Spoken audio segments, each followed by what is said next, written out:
One of the largest campaigns against texting and driving is AT&T's It Can Wait program. This is video from a presentation at James Clemens High School in Madison.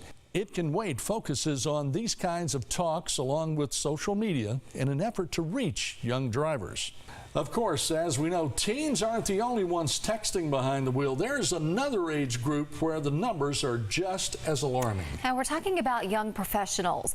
We met with some career-minded millennials to find out why and learn how they're trying to change that. Let's reach as many people as possible before the end of the project. Joey Yurda is part of Connect Class 18. The Connect program, part of Leadership Huntsville-Madison County, recruits young professionals who are passionate about their community. They talk about how fast Huntsville is going to grow, so we need to impact it now and make the positive change so that as we grow, it can continue to be positive. Lauren Batters is also in Connect 18. For their group project, she, Yurda, and a few fellow class members launched a campaign against texting while driving. As someone who actually used to text and drive, I saw it and I saw the impact that it made on my driving, and I wanted to make a difference because so many people are losing lives or getting injured by it. It's something that we all do. Whether or not we want to admit it, we're always so pressured to be responsive to our social pressure or our professional lives. And it's that pressure, they say, that can prove so dangerous. Right now, we're just getting into our careers. We're trying to make the biggest impact we can in our careers, and we think that being on our phone and being available 24/7 is really going to show that we're hardworking and we're going to do what it takes to be that next up-and-coming leader. It's amazing to see the numbers, and it's like 67% of the people check their phones even when it's not ringing or vibrating. You know, it's just habit, force of habit. Which is why, in addition to a pledge drive on Facebook, the group has also teamed up with AT&T's It Can Wait program to give presentations to area companies. And it's not just the employees, it's the employers understanding that maybe they can't respond right away, that they're driving and they don't need to be distracted by that. And so it's educating the employees as well as the employer. Until technology catches up, it's up to us to change the behavior. While this Connect class will soon graduate, Yurda and Batters pledge to continue spreading the message and showing others you can build a career without creating a danger behind the wheel. The group set a goal of 2,000 pledges by March 1st. To take the pledge yourself or find out more about this effort, just visit WHNT.com. Now, this kind of grassroots effort is how MADS started more than 35 years ago. In 1980, a drunk driver hit and killed a 13-year-old girl walking to a church carnival in California. On the other side of the country, another drunk driver left a 5-month-old baby a paraplegic. The mothers of these children grieved, yes, but they also dared to do what no one had done before. They challenged how the country viewed drunk driving.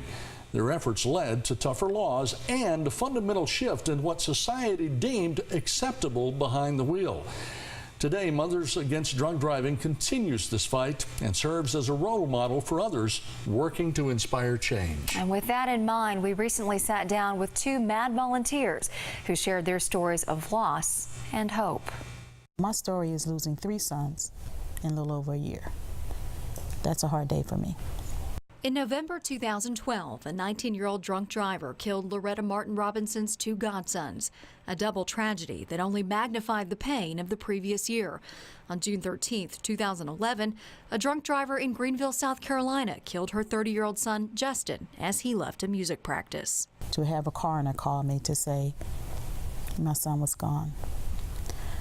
I don't think most people can imagine that kind of pain. I don't even think I'd want people to imagine it. I have to ask about the other driver. What happened to that person? She was 36 years old at the time of the crash and is incarcerated right now. And I feel the pain for her family. She had 2 small children who will spend the rest of their growing up days visiting their mom at prison because of the decision. Josephine, I'd like to turn to you now and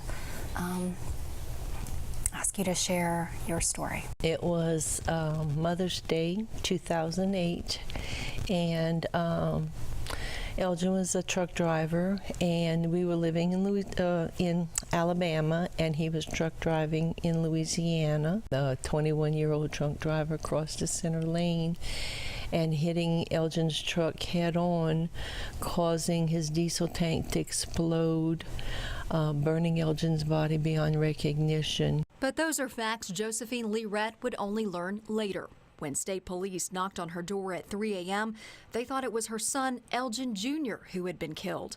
Then came the discovery that the victim had died making a delivery to Port Fourchon. Her son was a boat captain. I asked him how old was this boy, because I thought some other mama was losing her child. And he said he was born in 1956. Finally, truth dawned. And that's when I realized that he was telling me that it wasn't my son that was killed. It was my husband. And I can remember just screaming and screaming. The man she fell in love with in second grade and married at 17, her husband of 33 years, was dead. I'm a victim's advocate. I speak for those who can no longer speak for themselves. Elgin's voice can no longer be heard. Well, I am now his voice. Educating young people, and I think that's a great place to start, because if you can start educating the people when they're young, when they're 30 and 40, they've already made a difference in their life. I do victim impact panels, and a couple of Mondays ago I spoke to 88 DUI offenders.